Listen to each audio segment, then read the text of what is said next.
devant la présence du Seigneur Jésus. Nos chairs se lèvent devant le roi des rois, devant le Seigneur des seigneurs. Celui qui a dit là où d'autres personnes sont assemblées en son nom, il est présent au milieu d'eux. On ne peut pas rester assis devant celui qui est le roi des rois. Dieu ne peut rester assis devant la présence de sa majesté. Et que tu contemples celui qui t'a racheté de la mort et du péché. Pendant que tu dis Yeshua, tu réalises qu'il est ton sauveur, il est ton Dieu, il est ton libérateur. Ensemble, disons encore Yeshua, Jésus, Jésus, Jésus est son nom.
Tu es le plus beau.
nous, Seigneur. Et nous dirons Amen à sa prière pour dire oui, nous accordons ce que tu as dit à notre Seigneur Jésus, à notre Maître à tous. Seigneur, éternel désormais, nous te bénissons, nous te rendons grâce. Seigneur, tu es notre bien-aimé. Seigneur, tu es notre alpha. Seigneur, tu es notre oméga. Yes. Seigneur, nul n'est comparable à toi. Seigneur, tu es le Dieu admirable. Seigneur, tu es le Dieu incontestable. Seigneur, tu es le Dieu qui peut toutes choses. Seigneur, les mots nous manquent, Seigneur, pour exprimer notre amour vers toi, Seigneur. Éternel des armées, en ce jour, nous venons encore, Seigneur, nous humilier devant ta sainte face éternelle. Pour te dire combien de fois tu es grand, Seigneur. Combien de fois, Seigneur, nous t'aimons, éternel. Combien de fois, Seigneur, nous te magnifions, éternel des armées. Jésus-Christ de Nazareth, c'est toi qui nous as sortis de la boue du péché, éternel des armées. Seigneur, tu nous as réconciliés avec toi, Père éternel des armées.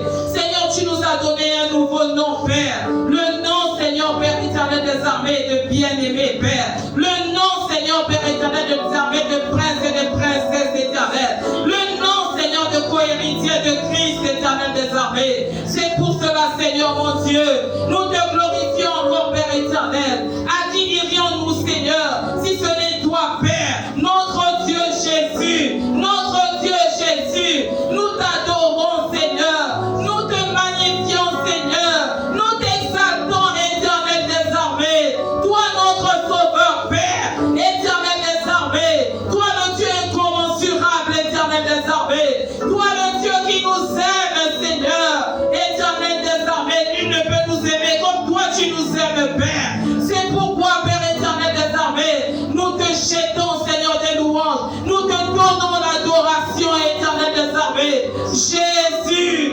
Jésus, nous t'évoquons, Père. Nous t'exaltons, Père. Jésus-Christ de Nazareth, l'homme de Galilée, le lys de la vallée, la voix de celui qui crie dans le désert, la rose de Saron, celui qui ferait un chemin dans le désert. Jésus, Jésus, Jésus, le Dieu incréé, éternel des armées, éternel des armées. Nul n'est comparable à toi, Père. Nul n'est comparable à toi, Père. Jésus-Christ de Nazareth, celui qui est, celui qui vit. Jésus, Jésus, le Dieu de notre salut, le Dieu de notre salut, le Dieu de toute puissance éternelle, le Dieu de miracles, le Dieu de merveilles. Jésus, Seigneur, nous t'appelons, Seigneur, viens régner, descends et commande, descends et règne, descends et commande, descends et fais chemin, descends et parle, Seigneur, éternel des armées. Équipe encore ton peuple ce matin, Père. Équipe encore ton peuple ce matin, Père. Nous voulons te voir, Seigneur. Nous voulons te voir, Seigneur. Nous voulons t'entendre, Seigneur, ce matin. Jésus, lève-toi, Seigneur, au milieu de nous. Lève-toi dans cette nation, Père, comme tu l'as toujours fait, éternel des armées. Le Gabon t'appartient. Seigneur, l'Église t'appartient. Seigneur, toute autorité soumise, Seigneur, entre tes mains, Père. Jésus, Jésus, Jésus, Jésus. Ouvre, Seigneur, le ciel, Papa, pour tes enfants, Père, et fais descendre ta rosée, Père, au nom de Jésus, au nom de Jésus, au nom de Jésus. Fais asseoir ta suprématie éternelle des armées. Jésus, la bachata, la baba, combien va cacheta, libre botata, la baba, il n'a pas cacheta, manque les bochete, les baba, combien va cacheta, il n'a pas papa, il n'a pas cacheta, il est bochete, les baba. Saint-Esprit de Dieu, merci encore pour ta sainte présence au milieu de nous. Nous te bénissons, nous te bénissons, nous te bénissons au nom de Jésus, au nom de Jésus, au nom de Jésus. Merci pour ta présence que nous pouvons sentir en ce lieu. Merci encore, Yahweh. Merci, Saint-Esprit, pour tes anges, Seigneur. Merci, Seigneur, Père éternel. Oh Dieu de gloire, pour tes anges qui sont répandus dans cette nation. Libakashata. Oh, papa, papa, papa. Au nom de Jésus, au nom de Jésus. Seigneur, béni sois-tu. C'est dans le nom puissant de Jésus que nous disons tous. Amen.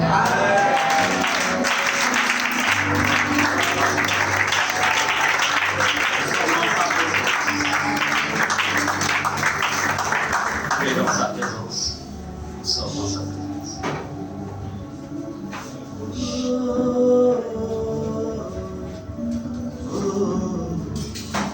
Tu règnes à jamais, tu veux le lui dire.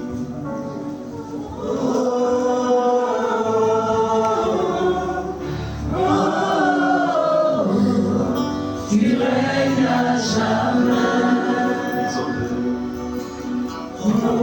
Que les chanteurs de l'obéissent en déplace cette parole. Ici à notre endroit, Jésus. Tu règnes à jamais.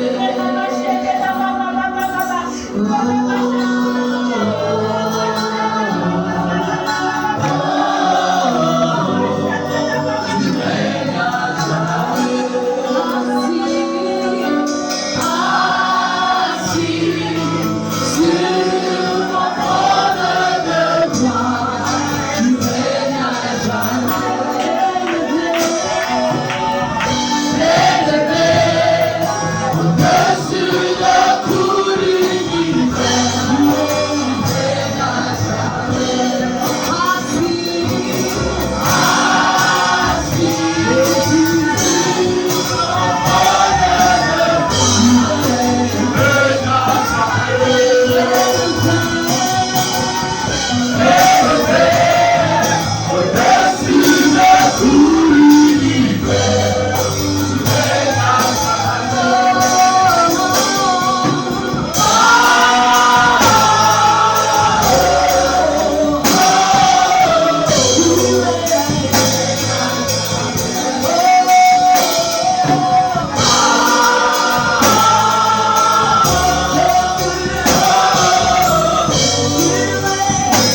Alléluia.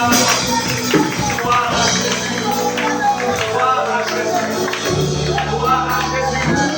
Gloire à notre roi. Gloire à celui qui a sur le trône. Gloire à celui dont les 24 meilleurs jettent les couronnes à la gloire. Gloire à celui qui était et qui vient. Gloire à Jésus. Alléluia. Jésus, Jésus, Jésus.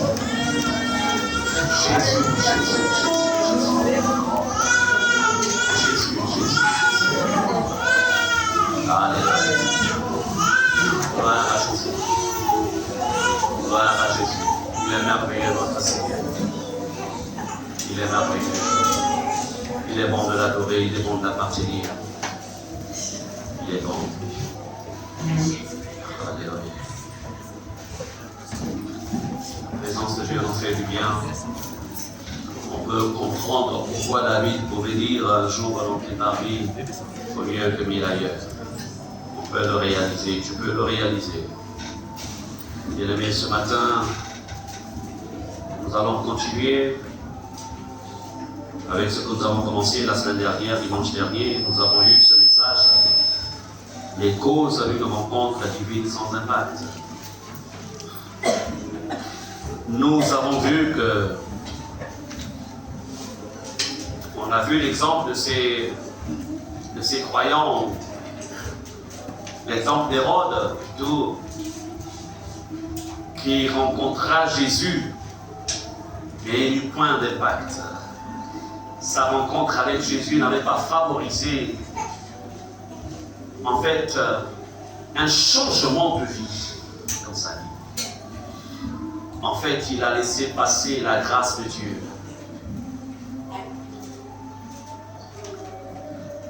Je ne vais plus refaire le même message, mais nous avons compris la semaine dernière que, en vérité, lorsqu'on rencontre Jésus, il doit y avoir un impact. Et aujourd'hui, je parlerai en fait des marques d'une vie impactée par Jésus-Christ. Les marques d'une vie impactée par Jésus-Christ.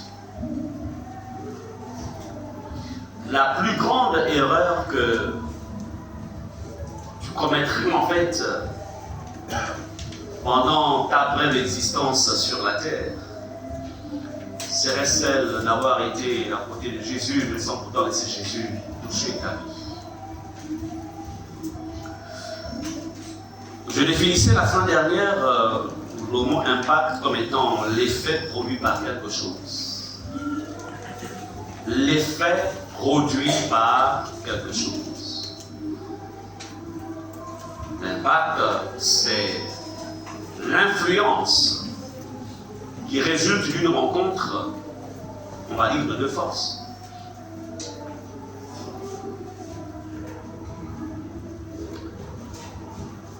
Dans mon introduction, j'ai dit ceci. Notre Dieu qui a fait toutes choses pour un but. Notre Dieu qui a enfanté l'Église. Je voudrais vous dire ici que il y a une différence entre l'Église bâtiment et l'Église corps de Christ. Quelqu'un peut se retrouver dans une église bâtiment, mais sans pourtant appartenir à l'église de Jésus-Christ. Et là encore, ce serait la plus grande des erreurs. C'est pourquoi ce matin, je voudrais éclairer en fait votre intelligence et comprendre que Dieu ne nous a pas d'abord suscités pour que nous soyons en fait des adhérents d'une église bâtiment, mais plutôt des adhérents de l'église de Jésus-Christ, qui sont édifiés ou bâtis dans un lieu bien défini à travers des hommes et des femmes qu'il a suscités, qu'il a appelés. Amen. Amen. Donc, Dieu qui a suscité l'Église par Jésus-Christ, ou qui a suscité le chrétien qui vient de Christ, l'objectif c'est que nous soyons, parce qu'en fait, le véritable enfant de Dieu, il est lumière. Jésus a dit, vous serez la lumière du monde. Alléluia. Amen. C'est ce qui est écrit, n'est-ce pas? Vous serez la lumière du monde, n'est-ce pas? Non, il n'a pas dit ça. Il a dit, vous êtes. Présent de l'indicatif. Vous êtes. Il n'a pas dit, vous serez. Donc, lorsqu'il dit, vous êtes la lumière du monde, et que vous êtes aussi le sel de la terre, il est question ici de l'impact qui devait en fait, qui doit se manifester, ou qui devra se manifester au travers de nos vies par rapport au reste de la création. Bien aimé, la lumière a un impact. Lorsqu'il y a du noir quelque part et qu'on allume, on met en fait, on active les ampoules. La lumière a de l'effet. Le sel aussi a de l'effet dans une sauce. Le sel impacte. Nous verrons dans ce message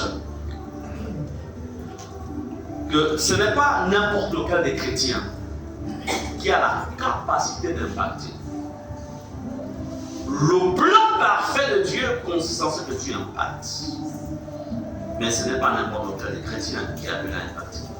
Quoique le plan de Dieu, je le reprends, consiste en ce que tu impactes. Nous découvrons tout au long de ce message lesquelles des conditions devrions-nous remplir. Deviez-vous remplir pour être cet instrument entre les mains du Saint-Esprit, capable d'impacter divinement sa génération. Je parle d'un impact divin, c'est-à-dire un impact qui est le produit du Saint-Esprit en toi. Il y a des personnes qui aussi impactent négativement, mais ce n'est pas de cela dont nous voulons parler ce matin. Amen. Les marques d'une vie impactée par Jésus-Christ. Ouvrons ensemble Luc chapitre 23, verset 40 à 43. Alors, dans Luc 23, verset 40 à 43, il est question ici de notre Seigneur Jésus-Christ. Alors, il est sur la croix de Golgotha. Il est là crucifié. À sa gauche, un brigand, à sa droite, un brigand. Quoiqu'il ne fût pas brigand, mais il se retrouve crucifié comme un brigand. Jésus. Alors,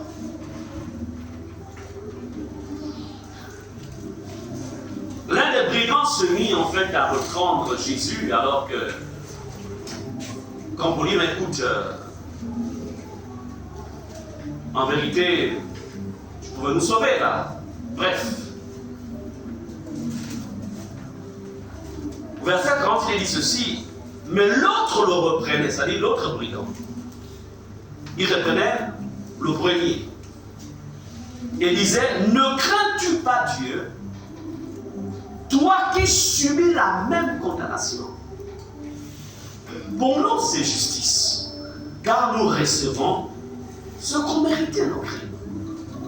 Mais celui-ci, c'est-à-dire Jésus, n'a rien fait de mal.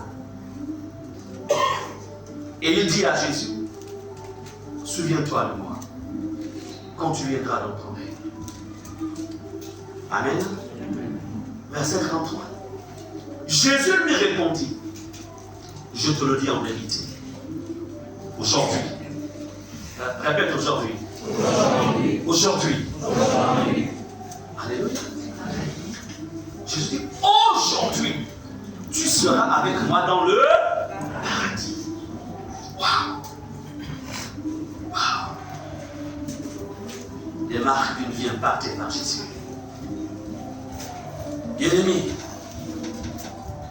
nous sommes en train de voir et comprendre quelque chose. Alors tu es en train de dire que je suis chrétien. Alors tu n'es même pas dire que je suis pasteur, je suis apôtre, prophète, auteur, ces choses-là. C'est bien, on ne peut pas mépriser. C'est Dieu qui a suscité les apôtres, les vrais apôtres. Les prophètes, les vrais prophètes. Les pasteurs, les vrais pasteurs. Parce qu'aujourd'hui, il y a des pseudos, c'est-à-dire imitations. Ce ne sont pas les originaux. Et ça se reconnaît par les fruits. Alors, la Bible nous dit, voici deux brigands. Ils sont à la porte de l'éternité.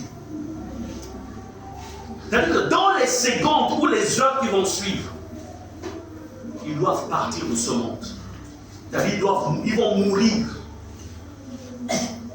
sur la porte. Et à côté, il y a Jésus le Messie. Il y a Jésus le Sauveur. Il y a le Fils de Dieu qui est aussi là. Qui est en train de subir la même peine pour avoir porté les péchés de l'humanité. Amen. Les deux connaissaient l'histoire. Parce que si ce brigand qui répond l'autre, lui, il n'a rien commis. Lui qui subit en fait la même peine que nous. Lui, c'est un homme juste. Ce qui voudrait dire que quand bien même c'était des voyous, c'était des bandits de grand chemin, mais ils avaient quand même entendu parler de Jésus et de ce qu'il faisait, des messages qu'il donnait. Alors, là, ne se laisse pas impacter par Jésus. Le second comprend que je suis là en face de celui qui est le chemin, la vérité. Il réalise que j'ai à côté de moi celui qui est la résurrection et la vie. Parce que s'il dit souviens-toi de moi, c'est qu'il savait que Jésus était celui qui, en fait, ressuscitait les morts. Il savait qu'il avait le message. Bien-aimés, je voudrais vous dire ceci. Il est important. Quand tu regardes ta vie aujourd'hui, où en es-tu? Quelles sont les marques? Quelles sont les marques de Jésus dans ta vie? Les marques. Amen. Amen.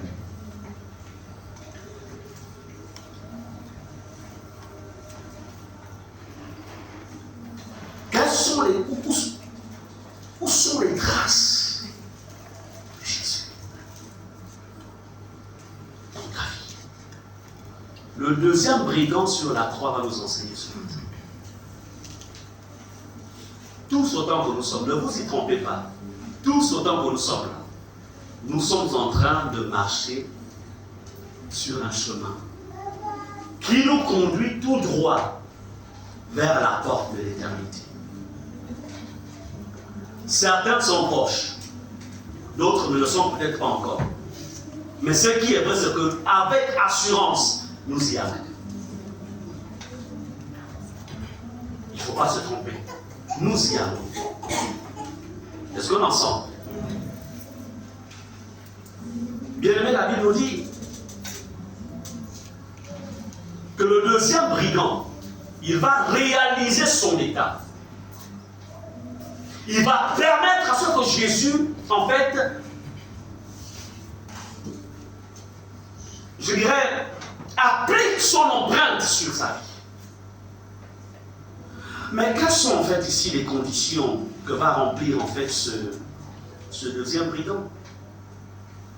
Pour que le jour même, il rentrera au paradis. Wow.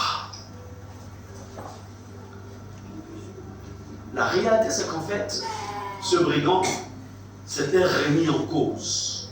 Il y a eu la remise en cause du genre de vie qu'il avait mené.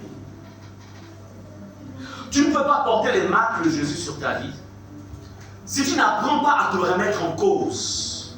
Remettre ta vie en cause. Amen. Ce brigand-là, il se remet en cause. Parce qu'il y a en fait, il y a l'autre. En vérité, nous méritons d'être crucifiés, de subir en fait ce supplice. C'est qu'il s'est remis en cause. Il a réalisé.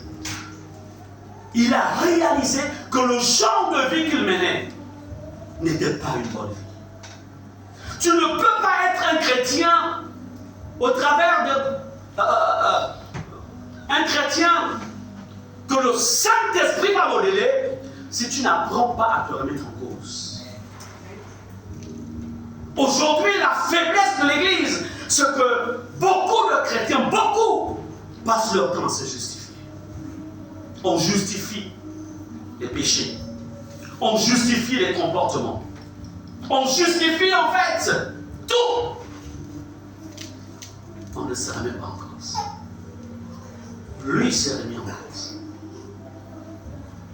Quand est-ce que tu es remis en cause pour la dernière fois? Lorsque tu étais de la brouille avec un frère, une soeur, de la famille, peu importe en toi, quand est-ce que tu es remis en cause? Quand est-ce? Ou alors tu as dit, écoute, c'est normal que je me fâche. C'est normal que j'agisse ainsi. Parce que.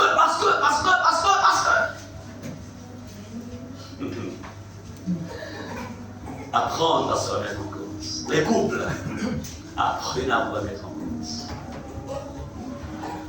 La force, la capacité que nous avons, mon épouse et moi, dans notre foyer, c'est que nous apprenons à nous remettre en cause. Lorsque mon épouse manifeste son mécontentement, je me remets en cause. Ou aussi, elle peut aussi se remettre en cause. Nous ne sommes pas là pour nous lancer des pierres. T'as fait ça, t'aurais dû. Non, pourquoi ma femme s'est fâchée? Quel est l'acte que j'ai posé qu'il a en fait irrité? Vice versa. La remise en cause nous conduit à la repentance. Est-ce que vous comprenez cela? Tu ne peux pas chercher à changer si tu ne t'es pas mis en cause. Tu ne peux pas. Parce que si tu ne te remets pas en cause, tu ne réaliseras pas l'erreur qui est la tienne. Vous savez, même si l'autre a peut-être 10 péchés, que toi tu n'as que 2 péchés, la vérité c'est que tu as quand même 2 péchés dans ta vie. Alléluia, est-ce qu'on est ensemble? Ok, lui il en a peut-être 10, mais toi tu en as 2. Et à cause de ces 2 péchés, tu n'es pas innocent. Est-ce qu'on est ensemble? Savoir se remettre en cause. Les chrétiens ne se remettent plus en cause. Ils se remettent plus en cause. Les gens passent le temps à se justifier. C'est l'autre qui a tort. C'est elle, c'est lui. Il aurait dû. Elle aurait dû. Non. Le brigand sur la croix. Excusez-moi, oh là, c'est vrai. Le brigand sur la croix s'est remis en cause. S'est remis en cause. Excusez-moi.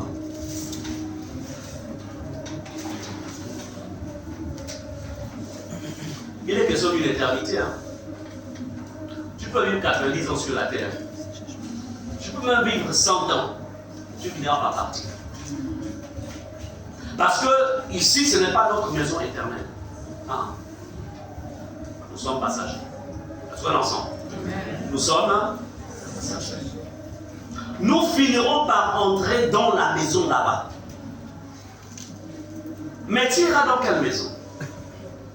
Tu iras chez ton Père Céleste ou tu iras dans les tourments éternels? Parce qu'il n'y a pas de purgatoire. Il n'y a que 2 destinations finales. Quel que soit le type de diplôme, d'études que tu as eu à faire, tu finiras toujours par te retrouver dans cet homme. En fait, au-delà d'ici. Quand je parle souvent à mes enfants, à nos enfants qui apprennent à l'extérieur, je leur dis souvent, les études que vous êtes allés faire, c'est temporaire. Ça vous servira peut-être pendant 40 ans ou pendant 30 ans. Mais après, ça va passer. Parce qu'en fait, on ne rentre pas avec les diplômes qu'on a eus dans les grandes universités. On ne rentre pas avec ça au ciel. Ça reste sur la terre. Ce qui te permettra de rentrer au ciel, c'est si tu as maintenu Jésus au centre de ta vie, au centre de tes études. Lui d'abord. Lui d'abord. Non, je ne peux pas aller à l'église parce que j'ai beaucoup de choses à faire. Vraiment, ok. Maintenant, si Jésus arrive au moment où tu es en train de faire ça, tu fais quoi? Les jeunes. Attention. Il s'est remis en cause. Nous sommes en train de voir donc le thème de notre message, pour ceux qui viennent d'arriver, les marques d'une vie impactée par Jésus-Christ. Nos vies doivent porter des marques. Ce sont ces marques sur nos vies qui doivent impacter. Amen. Amen. Est-ce qu'on ensemble?